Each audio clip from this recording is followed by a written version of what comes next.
Salut tout le monde, l'Arena MMA avec Charles Jourdain une nouvelle fois. Merci de nous endurer à chaque fois. Merci à toi, Marie.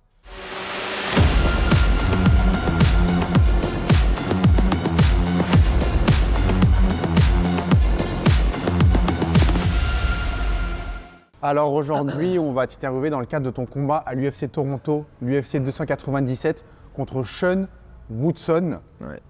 Comment ça va déjà depuis cette superbe victoire contre Ricardo Ramos? Ça va bien, mais le fameux jamais fini, c'est pour ça que j'avais pas beaucoup d'émotions quand j'ai terminé avec Ricardo, parce que je sais que ça ouvre la porte à plein d'autres challenges. Fait que je suis content, je reçois mes sous, mais après ça, tu retombes dans le grind. Aussitôt que j'ai fini avec Ramos, j'étais déjà dans le gym, puis tu t'entraînes. C'est la vie de combattant, man. Est-ce que tu peux nous parler de cette guillotine qu'on sentait que tu voulais la placer et puis elle a juste continué à aller dedans et elle a fini par être effective? Je pense que le straight left, quand j'étais en gaucher, a touché juste une shot sec.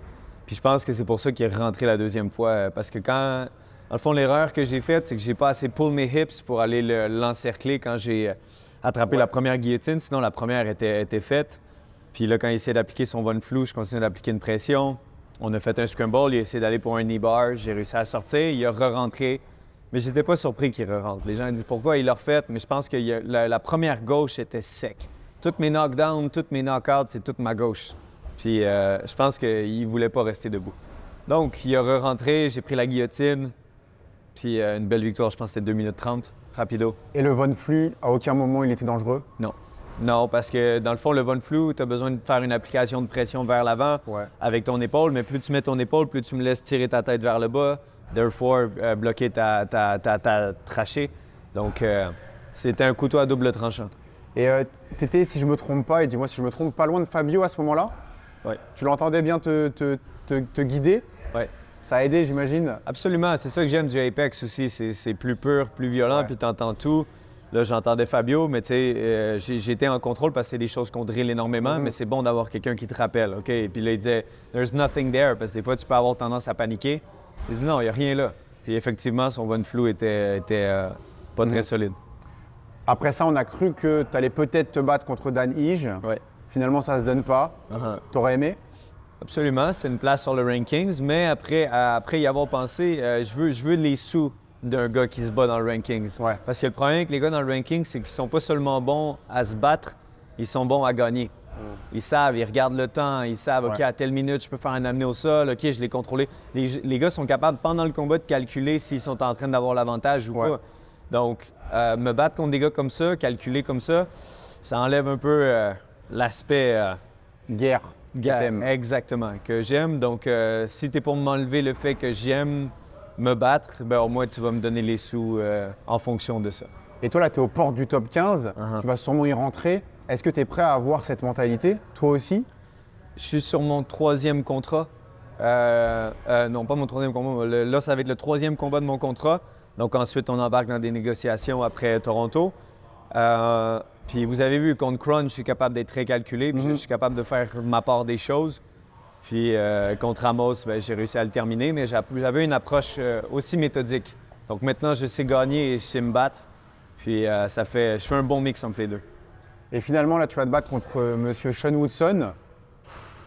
Qu'est-ce que t'en penses? Il est grand. Ouais. Il est très grand. 6 pieds 3, je pense, 78 de portée. Il se battait en boxe, en heavyweight. Tu sais, ça fait pas de sens. Tu regardes sa morphologie, c'est trop bizarre. Je pense qu'il était 52-4 en amateur en boxe. Donc, on dit qu'il y a une bonne boxe. Ça va être une guerre de striking. Il y en a beaucoup qui disent « Charles, il est très grand, tu devrais utiliser ton jiu-jitsu ». Mon jiu-jitsu, je l'utilise plus comme une défense. Ouais. Si tu essaies de faire une erreur, exemple de me shooter ou de clincher ou peu importe, je vais utiliser mon grappling. Mais il a l'air super bon contre des droitiers wrestlers. Tandis que quand on l'a vu contre des gars un petit peu anorthodoxes au niveau du striking, il y a eu un peu de misère. Donc, on a vu des belles choses. J'ai regardé toutes ses tapes, puis je continue de les regarder. Il est très dangereux. Il peut sortir un front kick, un flying knee de nulle part. Mais moi aussi. C'est ça qui fait la beauté de ce combat-là. Si tu avais le choix, soumission ou KO contre lui? Je pense que les mains vont faire assez mal pour qu'il fasse une erreur. Si, exemple, il tombe pas, il arrive à survivre à mes mains, je vais finir par le soumettre. Ce que je préfère entre les deux, c'est sûr que c'est la soumission parce que à plusieurs moments dans ma carrière, j'ai donné des KO que les gens ne sont pas revenus les mêmes. Puis je souhaite pas de mal à personne. On est deux hommes consentants, on connaît les risques. Mais si je peux t'éviter une commotion puis t'endormir tranquillement, te bercer, j'aime mieux ça. Parfait. Et c'est important le consentement. Absolument, de 2023. Ouais. C'est très important. Qui t'a aidé Est-ce que tu as fait appel à des gens en particulier pour cette préparation ou tu vas faire appel pour cette préparation pour essayer peut-être de mimer Woodson ou de s'approcher de... Absolument. Mon coach de boxe me trouvait des boxeurs qui sont grands et longs. C'est tellement fatigant, quelqu'un qui utilise bien son reach, surtout juste avec la boxe parce que tu m'enlèves une de mes meilleures armes qui est mes jambes, ma rapidité, etc. Donc là, je dois boxer vraiment. Je dois trouver des angles, je dois trouver des façons de toucher avec mes mains plutôt que juste rely sur le fait que j'ai des bons kicks où je peux aller chopper les jambes.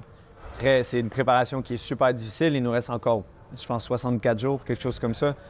Donc, ça va continuer à être difficile. Puis, plus le training est difficile, comme le dernier camp avec Ramos, c'était incroyablement tough. Puis pourtant, c'était une victoire pas facile, mais une victoire rapide, expéditive. C'est ça. Parce que, étant donné qu'il a une bonne boxe, tu te dis que si tu kicks, il va vouloir contrer directement avec ses mains. Tes mains, t'as beau avoir un grand reach, tes mains peuvent pas être plus grandes que mes jambes. Donc, effectivement, je suis capable de prendre un jab pour te botter la jambe parce que le concept des boxeurs, c'est qu'ils sont bons avec les angles, bouger, etc. Puis j'ai gagné mon titre à Fight Quest comme ça contre un bon boxeur. Je fais juste taper la jambe, taper la jambe, taper la jambe. Donc, cette personne-là, c'est à chaque fois que je veux lancer mes mains, je me fais kicker, je peux me faire kicker au corps, à la tête, etc. Je peux te faire oublier aussi que je kick beaucoup à tes jambes et monter le kick à la tête. Donc, mais pour faire ça, il faut que je sois prêt à boxer avec lui. Puis je pourrais prendre un match de boxe avec Woodson, j'aurais pas peur de lui, mais je vais utiliser tous les outils que j'ai pour bien le découper, bien y faire mal. Parfait. Et à Toronto, est-ce que c'est quelque chose qui te fait plaisir devant les tiens, entre guillemets? C'est quelque chose de cool. Par contre, il faut que je laisse pas ça trop dicter ma performance parce que la soif du sang des partisans, de ma famille, de mes bons amis, de mes frères de guerre qui vont être là, si la soif du sang monte à ma tête, je peux faire une erreur qui peut faire de cette soirée-là la pire de ma vie. Donc, il faut que je reste très en contrôle de mes émotions. Il faut jamais laisser les émotions prendre le dessus, sinon ta performance, elle n'est pas à la hauteur de ce qu'elle pourrait être. Et il y a un risque supplémentaire d'émotion quand on est chez soi. Absolument. Quand tu es devant tes gens, tu as l'orgueil, il y a trop d'émotions qui peuvent dicter le fait que tu vas faire une erreur. Donc, contrôle. Parfait. Et là, on a l'impression qu'il y a un petit engouement médiatique. Je ne sais pas si c'est dû au changement RDS, Sportnet TVA. Donc là, ils veulent donner un coup de boost ou... En tout cas, tu as eu des Media Day plus qu'avant. Ouais. Est-ce qu'il y a un petit changement? Comment tu perçois ça, toi? Il y a eu, comme on sait, il y a eu des grosses coupures à TVA, il y a eu des gros changements. Je pense que les 3 dernières années nous ont montré que les médias étaient un domaine très empoisonné, très poussé dans les conflits. Il n'y avait pas de bonnes nouvelles aux nouvelles, il n'y avait jamais des choses positives. On parlait juste d'hockey, puis quand on parlait d'hockey, c'était pour chier sur les athlètes. Je pense que dans l'équipe du Canadien, je connais pas ça assez le hockey. Je pense que 2, 3 Québécois, pas plus. Puis, mais vous préférez de parler d'eux que des gens comme moi, puis Marc-André, qui bûchent, puis qu'on n'est pas amateurs, là. On est au top du monde, là. Et vous représentez le Québec à l'international. Absolument. Bien plus que les joueurs de hockey qui sont seulement écoutés en Amérique du Nord. Exactement. Puis on en parle bien de notre Québec. T'sais, moi, je me considère bien plus québécois que les influenceurs, les gens d'OD qui vivent dans une bulle, qui vivent sur le plateau, puis qui jouent au fait que le monde pense comme moi. C'est pas vrai, ça. Toi, t'es juste un clown. Ta vie, c'est de faire en sorte que les gens t'aiment. Moi, je m'en fous si tu m'aimes ou tu m'aimes pas. Mais un influenceur, lui, va tirer un profit. Plus il y a de gens qui m'aiment, plus il y a de gens qui vont acheter mon produit. Moi, ça ne change rien. Moi, UFC me paye. Exact. Fait que ma philosophie, ma mentalité là-dessus, c'est si tu ne mets pas de l'argent ou de la bouffe sur ma table, I don't care. Je peux dire ce que je veux. Quand j'étais avec les médias, ils ont aimé. J'ai eu des très bons commentaires de Dave Morissette, je pense, le joueur de hockey. JC, il dit « Charles, t'es authentique, puis on sent que tu cherches pas tes mots. » Je dis « Non, parce que je dise ce que je pense ou que je dise de quoi pour que les gens m'aiment, ça change rien à la fin de la journée pour moi. Parce que c'est la vision externe, puis il y a des choses que je peux pas contrôler, puis c'est ce que les gens pensent. Fait que pourquoi pas être authentique? Puis je pense que les gens s'accrochent à moi parce que Exact. je suis authentique dans mes propos. Puis il y en a qui n'aiment pas ça. Check, quand j'ai dit que j'ai eu un conflit au Brésil, que je me suis fait attaquer par un homme sourd qui m'a frappé, puis moi j'ai dit j'ai foutu une claque parce que. Puis là, j'avais des gens qui disaient ah, il est pas comme GSP. Dude, GSP se ferait frapper sur une plage avec sa famille, il défoncerait le gars. Fait qu'arrêtez avec vos affaires de c'est pas une bonne personne ou peu importe. Mais tu sais, j'ai lu ça, mais j'étais comme à quel point t'es con pour te dire que C'est moi, Internet, hein. je devrais laisser quelqu'un me frapper C'est ça. sans me défendre. Mais je ça. le dis. Parce il y que a tu des as gens- l'UFC. Parce que tu as l'UFC, il faudrait que tu fasses rien. et que tu laisses Exactement, la parce que personne. j'ai une image à Ouais, protéger. ouais. Non, je suis quelqu'un d'authentique, je te Ben dis oui. les vraies choses. Si tu me touches, je vais t'exploser la gueule. C'est simple comme ça. Et pour rebondir aussi ce que tu dis par rapport aux influenceurs, c'est que les influenceurs d'OD, ils n'ont rien de particulier. C'est des gens comme tout le monde, pour certains moins bien que la moyenne, que les influenceurs comme toi qui deviennent influenceurs par la force des choses, par un talent que tu as développé et que aujourd'hui tu fais partie des meilleurs combattants sur la planète. Et c'est pour ça que tu deviens aussi influenceur. Donc je pense qu'il y a une grosse différence entre ces deux types d'influenceurs. Ceux Absolument. qui sont influenceurs parce qu'ils ont quelque chose en particulier et ceux qui sont mis en avant par le star system mais qui n'ont rien en particulier et qui au contraire souvent sont des personnes questionnables sur plusieurs... Mais si tu vas à l'essence de la chose, on n'est pas des influenceurs. On l'est devenu, comme C'est tu ça. dis, par la force des choses. Mais ma job, c'est de rentrer dans une cage puis d'essayer de casser quelqu'un jusqu'à temps qu'un arbitre doive lui sauver la vie ou me sauver la mienne. C'est littéralement ça qu'on fait. On est des gladiateurs des temps modernes. Puis c'est ça la différence entre nous puis d'autres personnes. Tu sais, moi, toute ma notoriété, je l'ai gagnée avec ce que je fais, puis avec ce que je dis, puis avec mon authenticité. Puis là, j'ai vu, tu sais, j'ai pris le temps de le préciser quand j'étais à TVA avec JC, tu sais, j'ai dit que je fais un petit peu plus attention. Oui, je fais des niaiseries, tu sais, sur les LGBT, puis toutes ces niaiseries-là, parce que dans ma tête, ça n'a pas d'hostie de sens qu'un homme, l'homme en question, qui était supposé se battre au Gant d'Or pour battre la fille, qui est devenue une femme, en tout cas, je l'ai déjà vu, cette personne-là. Plus grande que moi, plus gros frame, etc. Pour moi, c'est aberrant de savoir qu'un homme biologique va aller battre des femmes dans une cage.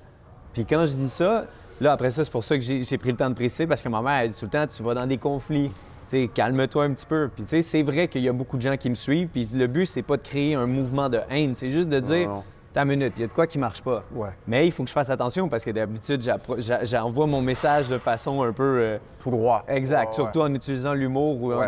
en démontrant Ouais, que c'est ouais. complètement con ce qui se passe, Ouais, qu'un ouais. homme biologique ne devrait pas se battre avec Exact. une femme.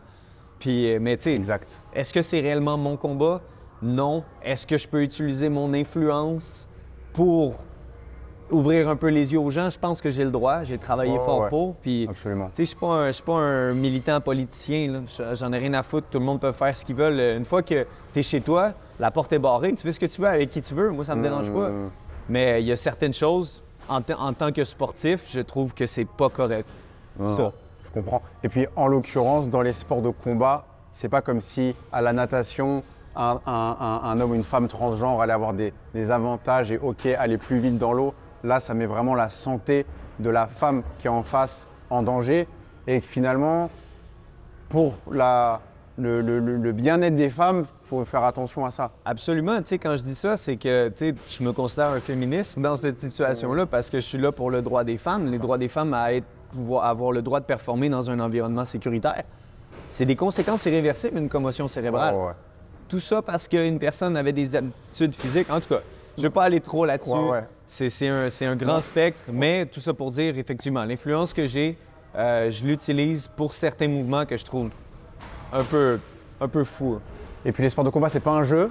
Regardez, moi j'ai voulu un peu m'amuser avec Joe Ramsey, je me retrouve avec un œil comme ça. Et puis non, plus sérieusement, il y a des gens qui sont déjà morts dans des combats de boxe. Oh. Qui frappe plus fort? Jonathan Ramsey ou Johan Lennes? On crée du beef, là. On crée du beef, là. Les deux ont été très doux avec moi, donc ça va. Mais peut-être qu'un jour on les verra dis des l'un blagues. l'un contre l'autre. Ah, un jour, à suivre.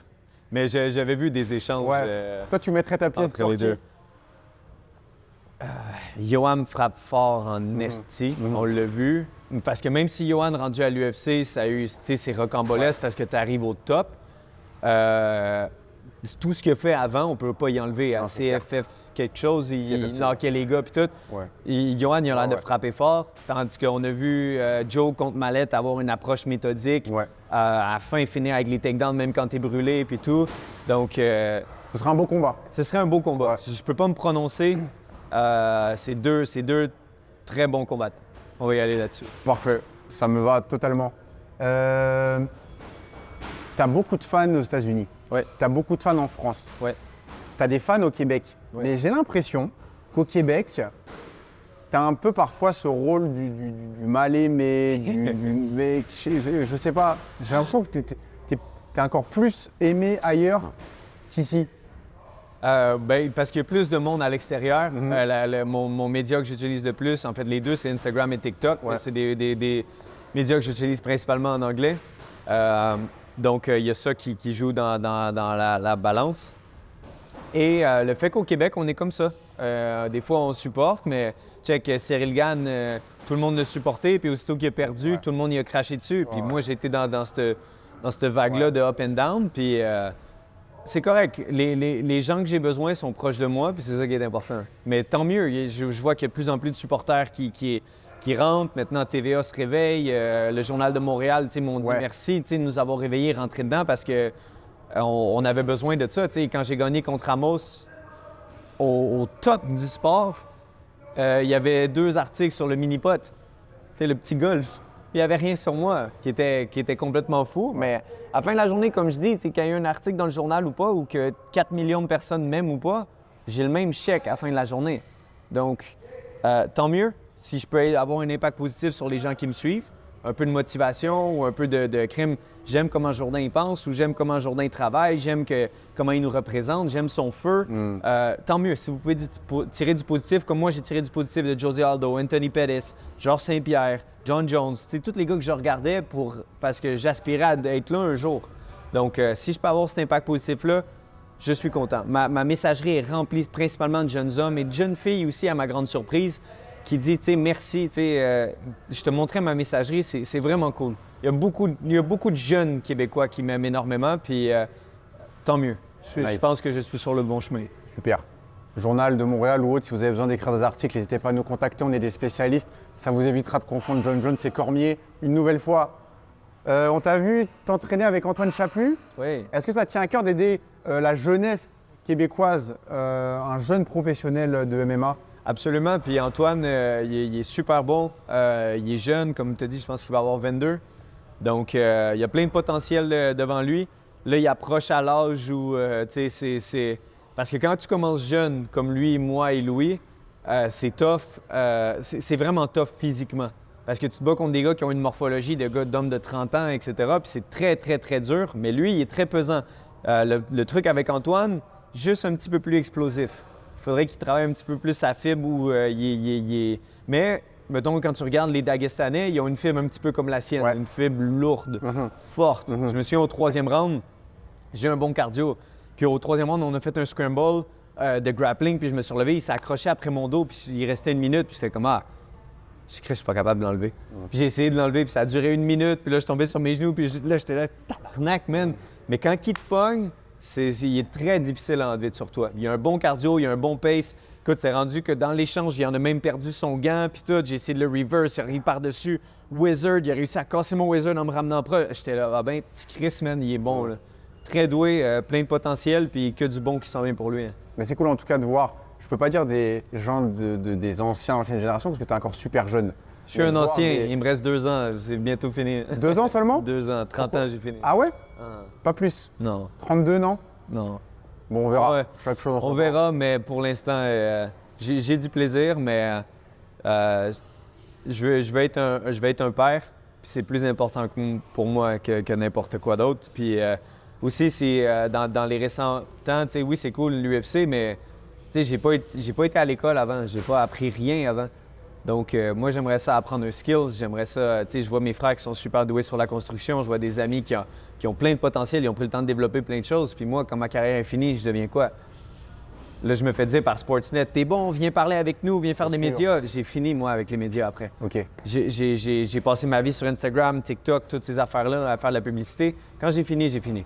Quand je tire la plug UFC, le Instagram, tout prend le bord. J'ai besoin de cette tranquillité d'esprit-là. Et tu ne te vois pas te reconvertir en coach ou truc comme ça? Je vais fort probablement entraîner des gens, Ouais. c'est sûr.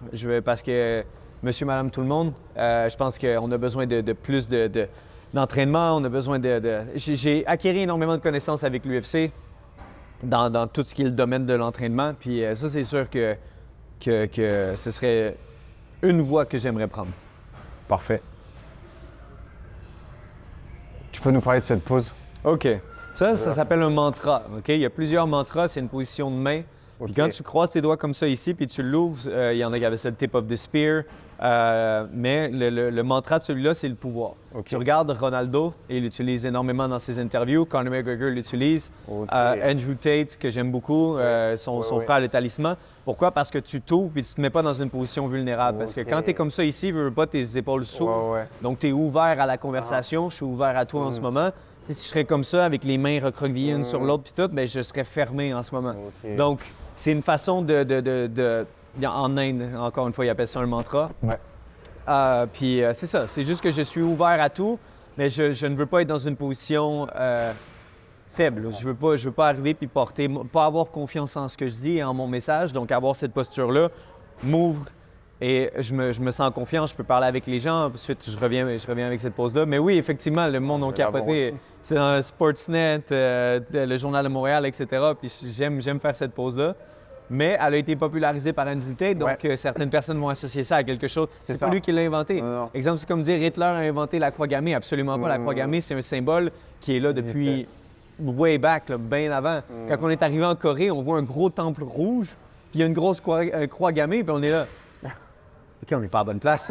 On va pas là. Puis là, Fabio, non, let's go. Puis là, je suis quand même, j'ai eu peur. Là, on rentre dans un gros temple, on ouvre les portes.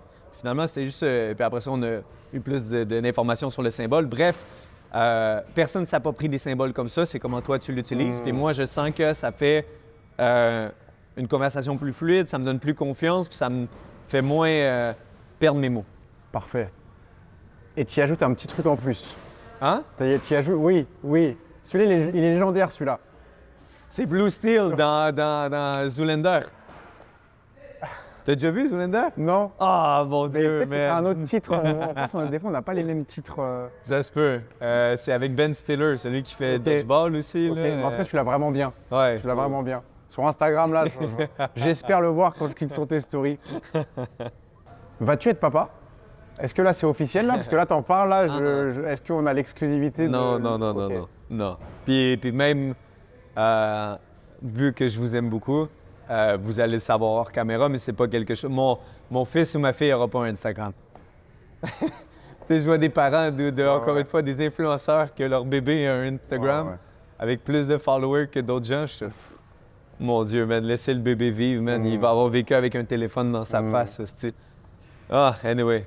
Donc là, t'es pas... Non. OK. Non. On aurait pu penser. Puis, honnêtement, non, zéro. Puis je vais pas attendre que la caméra soit fermée pour vous le dire. Ouais. Il n'y a pas de bébé en ce moment. Il y a l'UFC, Il y a les l'UFC. victoires, le top 15, Exact. top 10.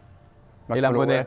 Et l'argent. La monnaie. Absolument. Pendant longtemps, j'ai dit que c'était pas important, mais là, je me rends compte que je suis au top du sport, que je dois me battre pour ma juste valeur. Puis je veux pas m'aventurer trop loin, mais avec une bonne victoire contre Sean, je m'enligne vers un contrat que ça n'a pas de sens. Il te reste 2 combats? Il reste 2, mais sur le 3, il renégocié. Tu renouvelles. J'ai jamais fait le 4e. Ok. Quand tu fais le 4e, tu es vraiment sur le sideline. Ouais. Moi, je les ai jamais fait. OK. Parfait. Bon, une victoire le 20 et let's go. Charles Jourdain, merci beaucoup. Merci à toi, man. Toujours un plaisir. Yes. Suivez l'Arena, sinon je vous casse la gueule. Ça finit bien?